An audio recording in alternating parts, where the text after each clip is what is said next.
छुई सारू बैगण आ टमाटर ये रेसिपीटी को जदि आपण केवे बनी ना ताहले थरे निश्चित भाव में बनैकी देखु एते बढ़िया लगे जे आपण बारंबार बनापे इच्छा करेंगे।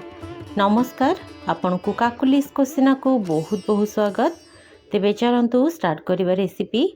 ये देखु दर्शक बंधु ए रेसिपीटी को तैयारी करने ये मुझे गोटे कसी मीडियम साइज बैगण नहीं।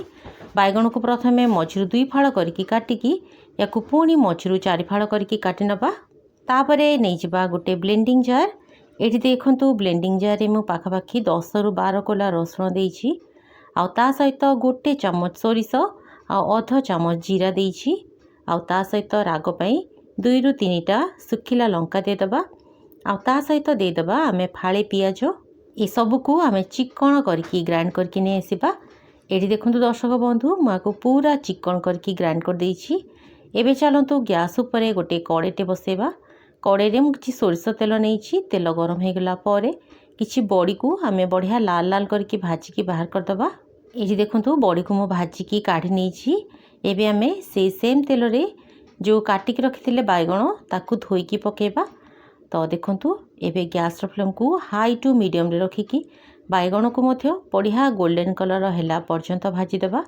तेबे दर्शक बंधु आपण माने ए भिडियोटी को केउ जगह देखुचंती निश्चय मते कमेंट रे जणेबे, जहा फल रे मु आपण को धन्यवाद दे परिबी।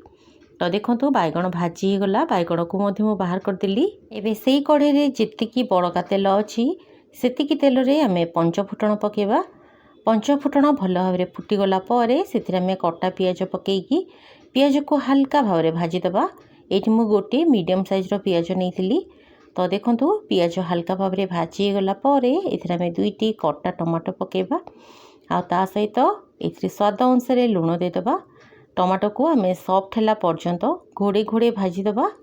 तेबे दर्शक बंधु जदि आपण मो चैनल ले नुआ अछंती आ ए पर्यंत चैनल टी को सब्सक्राइब करनांती ताले प्लीज चैनल टी को सब्सक्राइब करने सहित पाखरे थिबा बेल बटन टी को प्रेस करेंगे, जहाँ फल रे मु अपलोड करथुबा सब वीडियो नोटिफिकेशन आपण सर्व प्रथमे पाइबे।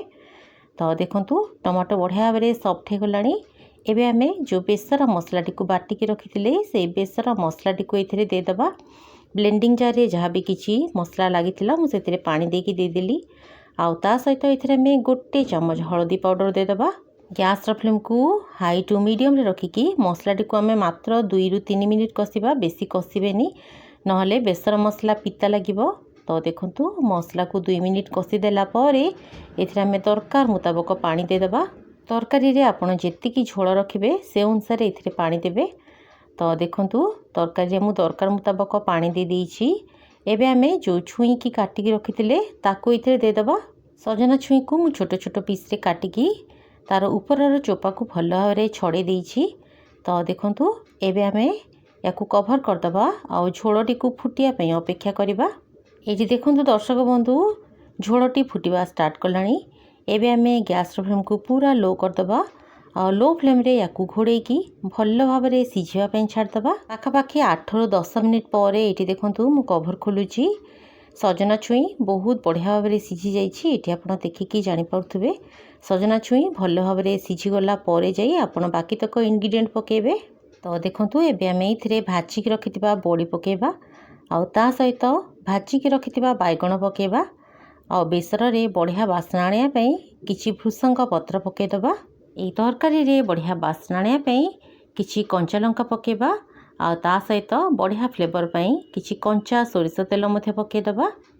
एठी देखंतु मु किछि छोट छोट सारू को आगुरु सिझेकी रखिथिली। सारू को सिझेकी चोपा छड़ेकी रखिथिली। एबे आमे ए सिझा हेतिबा सारू को ए तरकारी रे पकेबा आ भल भाव में मिक्स करदबा। सारू को एमती सिझेकी पकांतु देखिबे तरकारी टेस्ट बहुत बढ़िया आसीबो।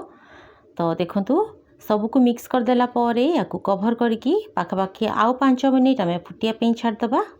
ये देखंतु दर्शक बंधु पाखापाखी 5 मिनिट परे मु कभर खोलिली। तरकारी कंसिस्टेंसी ये देखंतु ना बेसी पतला और ना बेसी मोटा अच्छी। एमिती ग्रेवी रहिले खाइबा पई बहुत ही बढ़िया लागिबो। एई छुई सारूर बेसरटी को आपण गरम गरम भात सहित खातु बहुत बढ़िया लागिबो। तेबे रेसिपीटी जदि आपको भल लागिला ताले प्लीज गोटे लाइक करिवे। रहिली पुणी देखा गोटे नुआ रेसिपी रे। धन्यवाद।